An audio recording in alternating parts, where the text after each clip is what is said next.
Good evening and welcome. I am Amarachi Ubani. Tonight, President Muhammadu Buhari meets with Nigerians in London, promises that he will not betray the trust reposed in him.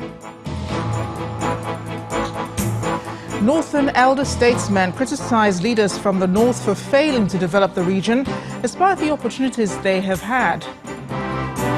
The Benue State government seeks monitoring of routes used by suspected killer herdsmen across the state, adopts regular patrols by security men. And the US President Donald Trump accuses fake news media of misinterpreting his statement, mission accomplished.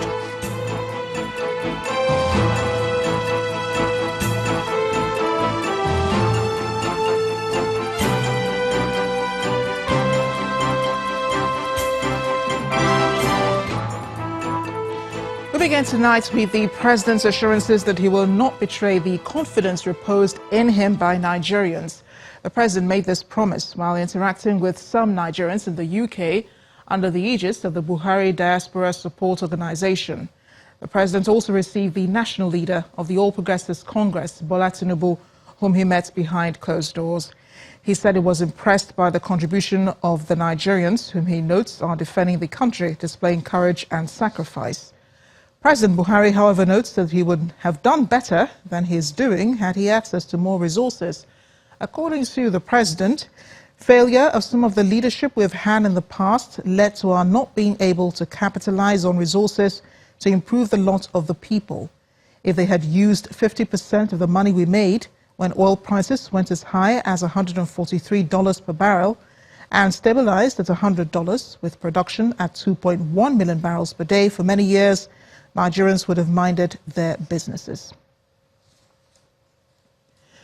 Meanwhile, the wife of the president, Mrs. Aisha Buhari, has cleared the air over her 2016 interview considered to be critical of her husband's administration. Mrs. Buhari explained that the interview was based on her sense of justice and not meant to be confrontational or a sign of disrespect. She offered the clarification yesterday in a message she sent to the 2017 Vanguard Awards, where she was honored as the Personality of the Year for 2017. According to Mrs. Buhari, Nigerians elected her husband based on the trust and confidence they have in him, and she felt the administration must serve the country to the best of its abilities. The president's wife said, "I need to state that my position was a result of my sense of justice and not confrontation or disrespect. I was brought up to stand by the truth, and this is how I have always been." She added that she would continue to support her husband in the call to service.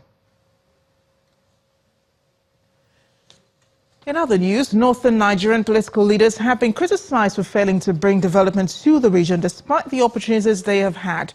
The criticism is coming from an elder statesman, Tanko Yakasai, who says the region will no longer vote for politicians who have nothing to offer to the region and Nigeria as a whole. Mr. Yakasai was speaking in Minna, the Niger state capital, where he led a group under the aegis of the Northern Leaders and Stakeholders Assembly on a visit to former military president, General Ibrahim Babangida. He insisted that the group is not partisan and has no affiliation with any political party or individual seeking for elective position in 2019. While pledging his support to the group, General Babangida asked members not to deviate from its objective of promoting unity and development. The North has been supporting people aspiring for elective office, but in the end, the region has nothing to show for the support. We feel that it is time that this narrative should change. Whoever is seeking our support for his political ambition must present credible and verifiable program on what he or she has to offer to change the living condition of our people. We feel it is high time that our people should no longer be taken for granted, and our support for any political office seeker must be a concrete result, not just for a few individuals, but for the well-being of the masses of our people. Such must be the basis upon which our people should lend their support to any elective office seeker. When I first heard in the media about the organization, my first impression was, there we go again. What do we need? But I'm glad that you have spelled it out, where you said we have a North that is united, peaceful, secured, prosperous, and developed, with a sincere, purposeful leadership produced by a frank, conscientious political class through a free, fair, and just democratic process, and passionately supported by an enlightened and politically conscious citizenry, playing an essential role in the advancement of Nigerian unity, democracy, and so on. Meanwhile, former military President General Ibrahim Babangida has also been talking about the insurgency in the northeastern part of the country and how the federal government can win the war. Speaking on Channels Television's Roadmap 2019 program with Ladi Akeredoluwale, the former military president says psychological and unconventional methods must be employed to reassure the citizens of their safety at all times. General Babangida says it will be a mistake to use regular war tactics against Boko Haram.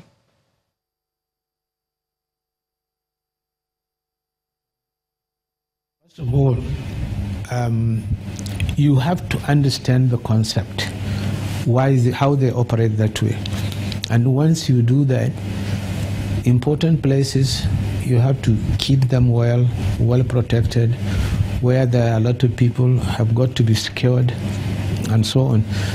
And assuring the people, there is also what we call PSYOPs, psychological operation. Assuring the people that, look, the government knows what is happening. We are here. We will protect you. Go about your normal business. It's psychological. And dish out a lot of not so good information about the other people, so that the populace will have confidence that no matter what happened, the military is there to protect them. The insurgency appears to have taken a number of forms, depending on who you believe and what you hear.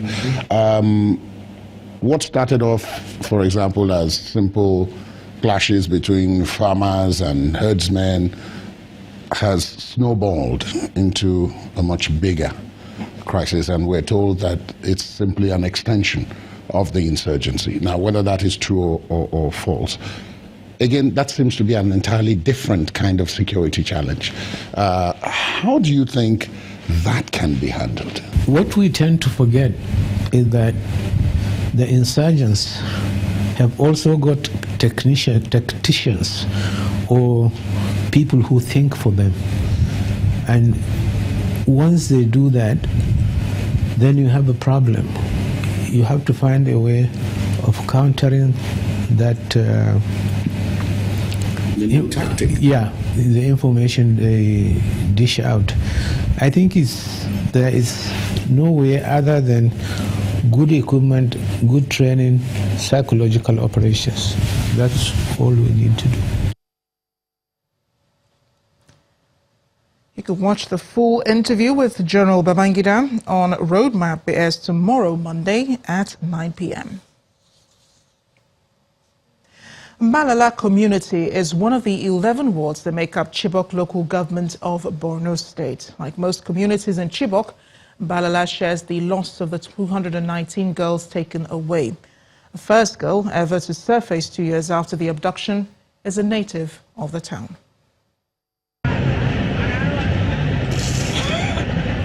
Mbalala, one of the communities that make up Chibok local government. It's also home to 31 of the Chibok girls abducted in 2014. Patience is a loving sister to her little cousin Joel, whom she likes to play with. Her grandmother's delight and loved by all, Patience is one of the products of the abduction in GSS Chibok on the 14th of April 2014. Her mother, Amina Nkeki, was the first of the 219 girls to regain her freedom in 2016, 2 years after her abduction. She made good her escape with the help of the man she was married to, a militant. Patience was barely 4 months old when they escaped. The man Amina married is from Mubi. He is now under the custody of the army. When we met with President Buhari, he gave me custody of this child to raise her and remind myself of how my daughter suffered. I hold no grudge against him. I have forgiven him, but my only fear now is that he may come out and steal my daughter Amina again. But I forgive him because he assisted Amina and helped her return home. May God bless him for that and also bless Amina for coming home. But their marriage has ended. As for the child, I pray that God will help her to grow well.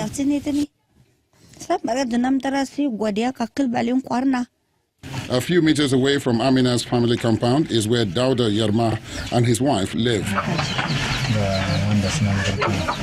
Their daughter Saratu is the first girl in the picture, with a strange girl in the middle, with Amina on the right. She was Amina's closest friend from childhood. Amina did not bring news about Saratu's whereabouts when she returned. The story goes that she was married off and taken to another location. Her father claims her phone line has remained active since her abduction. We asked him to dial the line in our presence. A strange man picks, saying he is in Abuja.